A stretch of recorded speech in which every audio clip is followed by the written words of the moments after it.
My name is Violet Attack and I play under the number 16 for Birmingham Roller Derby. As of the end of October 2025, I will have been playing roller derby for 19 years.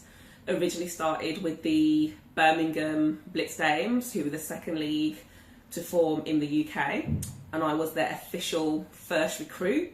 And then as of 2021, when Blitz Dames merged with another Birmingham league, I have since been skating with Birmingham Roller Derby.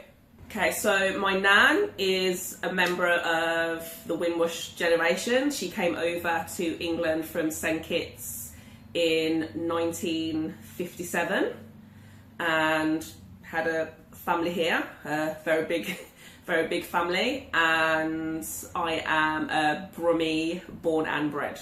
So I started roller derby way back in 2006. And then really a lot of it was still very much a whole, like subculture thing. You're a member of this or that, and I guess I would have been a bit alternative, maybe. So at the start of roller derby, the resurgence of roller derby, that was very much how it was marketed and packaged. And because I was into that type of thing anyway, I kind of got drawn into that. And so looking back at the time, because a lot of the spaces I was in outside of roller derby didn't necessarily have a lot of black people in anyway. So at the start, it wasn't really something that occurred to me, which sounds strange now, but obviously we're talking like 19 years ago, that I was the only black person there. I was, at that time, I'd got to the point where, if I wanted to be in a space, that was my space to be into. So I guess it wasn't until, I guess, you get older and culture changes a bit that you tend to notice that more. So my league, the Birmingham Blitz Dames, in roller derby terms, in the UK, we were a really diverse league, like probably the most diverse league in the UK. When you like travel around and stuff, it was noticeable. When we started to, a few years in, travel around, especially kind of later in our derby careers when we became WFTDA leagues. And I remember when we went on our first tournament to America, there was more black people on our one team than there was on all the other teams in the tournament and the crowd. And it's just like, so. And I think, like I said, as derby grew out of that whole kind of, alternative riot girl thing, I think probably our recruiting practices or where we held events didn't change. For example, Dames at the start, all our events and after parties were held at Subside, which is a rock bar in Birmingham. And then you do kind of think, looking back, well, if that's the only place you're holding events, are you gonna recruit as much as a diverse group of women as you could? I mean, our team, like I said, we had a lot of black skaters, and not just black skaters actually, to point out, as non-white skaters. We had a Muslim skater who used to compete in a hijab, and that must be a good 10 years ago now. And I don't think I've never seen that before, and I haven't seen that since. So I think diversity is something a lot more league need to look into. It's I think there's not as many, we don't hold as many kind of events in bars and stuff like we did before, but if you are recruiting, I guess the thing is, where are you recruiting? Do you know what I mean? So I think even our league now and other leagues, I think that's something I'd like to see happen. You know, people really thinking about like their recruitment practices. So it's funny, like I said, at the time when I first started roller derby, it's almost like I was just a roller derby skater. I didn't see myself as a black woman in roller derby, so to say. But even looking back, there's always been little events where, even though you're just, at the time I saw myself just playing a sport and not a black woman in the sport, things happen to remind you that you are a black woman playing a sport. And there's a couple of events I remember. So back in 2009, it was the first European roller derby tournament. It's called Roll Britannia, which happened in London in 2009. And I remember another black skater who was on our team, she injured herself. And I was just going about my business in the hall, and a skater from another team who I knew come up to me, and she's like, "Oh, is your sister okay?" And I was like, "My sister?" She's like, "Yeah, I saw her got injured earlier." And I just looked at her in the face like, "She's not my sister." And there was just silence for a couple of seconds. She's like, "Oh, okay." And it's just like, just assuming that because there's another black skater on the team that she's my sister is like, yeah. Sometimes as well, as a black person, as a black skater, sometimes you're made to feel like you're different. So for example, I've had comments over my derby career. I mean, bearing in mind, roller derby is a full contact sport, and we're generally, you know, everyone's hitting each other all over the place. And I've had several comments about how I'm a aggressive player. And you know, you're like, how so? Like, is this not a contact sport? Is everyone not hitting each other? You know, what is it specifically about me that makes me more aggressive than any other skater on the track? So there's little things that happen like that. And also in the last few years, something that's been highlighted is kind of calls and biases by referees, especially with black skaters being called the wrong colour when they're wearing that colour. And this has happened a few times. Sometimes you don't quite hear it, because when I'm playing, I just listen for 1-6. And I think only one time I got really annoyed because I kept hearing black 1-6, black 1-6. And I just literally stood there and just like held my shirt collar to the referee to say, "It's blue, mate." Like, and then they got very red-faced and sent me off and blah, blah, blah.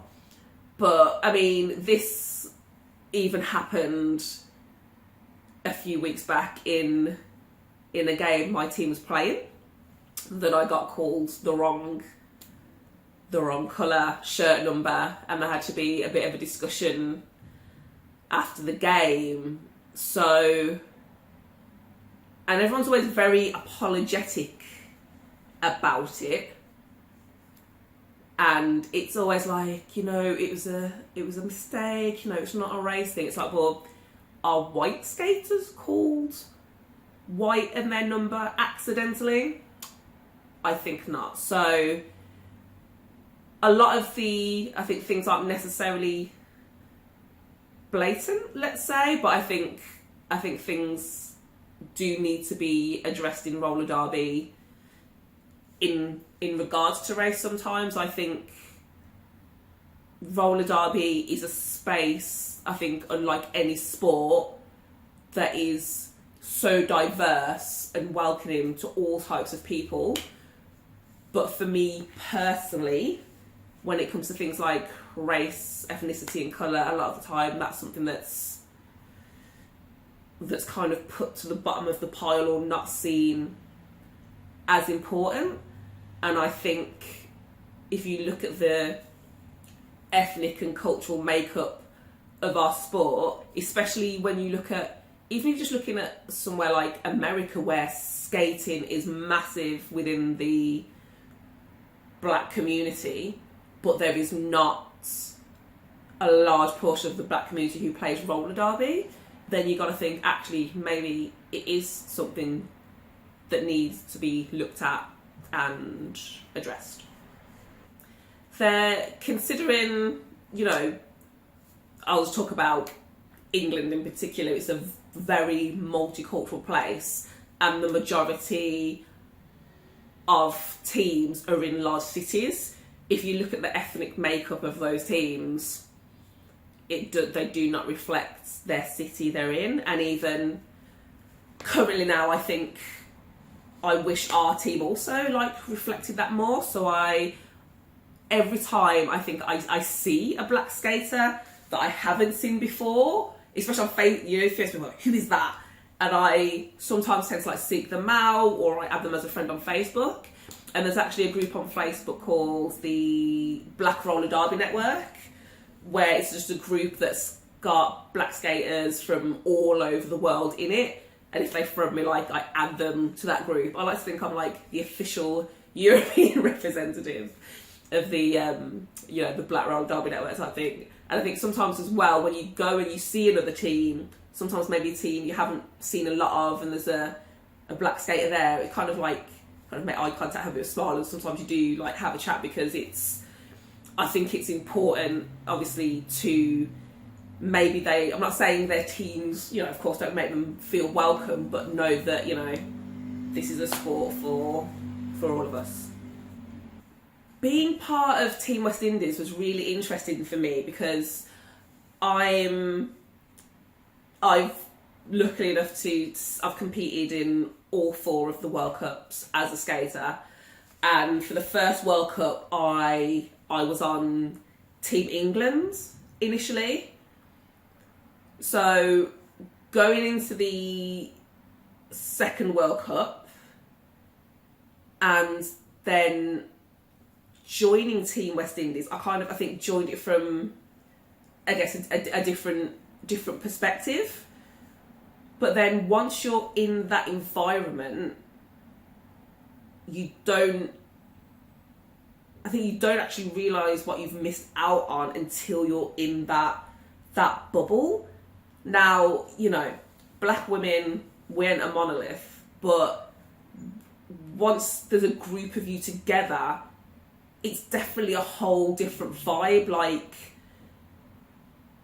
it could be cultural references, it could be how, and I know sometimes through, sometimes being told you act a certain way, that when you're in a group of all, black or mixed race women together, you don't then actually have to temper your personality because, you're not too loud or you're not too quiet as the black woman, you just are. So that was really interesting. And then once you get to the World Cup and you see us amongst all these other teams, it's actually like really powerful. It's like, okay, yeah, because at that time there weren't any other kind of black teams. So for example, black diaspora, etc.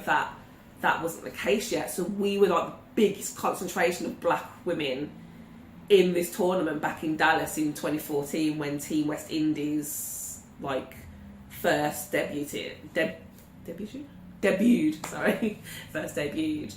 And to be for that the first and second World Cups as co-captain, it almost feels like this is extra responsibility, because all of a sudden you're not representing a country or a flag, you're representing something a lot bigger.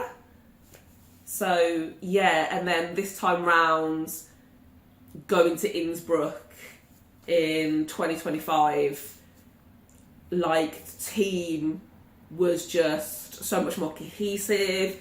It's the most skilled skaters that we went, and we didn't we weren't this kind of underdog team anymore. We were this bona fide kick-ass team of black and mixed race women representing the Team West Indies, and hopefully we continue to grow, because I think a lot of the time we have just enough, or we have just over a full team, and this is the first time actually we've had more than a roster's worth try out. So hopefully next time round we'll have even more women representing the West Indies.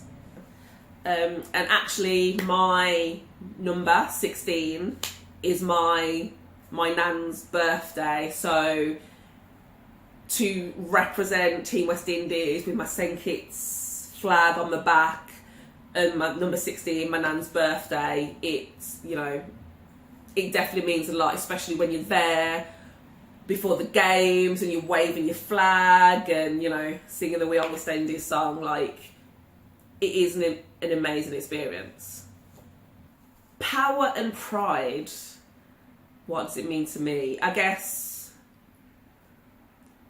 I'm really proud of the things I've achieved within roller derby personally, but then I think if I look at it, a lot of what I've achieved as just a roller derby skater is actually what I've achieved as a black roller derby skater. So I'm proud to have been playing the sport this long. I think I'm one of the longest standing competitive skaters in the UK and Europe, but that means also I think I'm probably the longest standing competitive black skater in the UK and Europe, which is something I think that adds an extra special meaning in a sport that doesn't have many black skaters. I think the fact that I'm still here and doing what I love as a proud black skater, and I think, like I said, I think got older and I've got done the sport more, and I have competed with Team West Indies, I think that means you realise how much more that means to me now than it probably did at the start of my roller derby career, when I was just playing this little sport for funsies. And I think I'm proud that I think hopefully maybe if people see me as a black skater in the sport and a long-standing black skater in the sport, maybe hopefully they might see that and think, yeah, that's cool, or I can do that too, or I can stay in this sport or even play this sport. So I think I'm really proud of that, and yeah,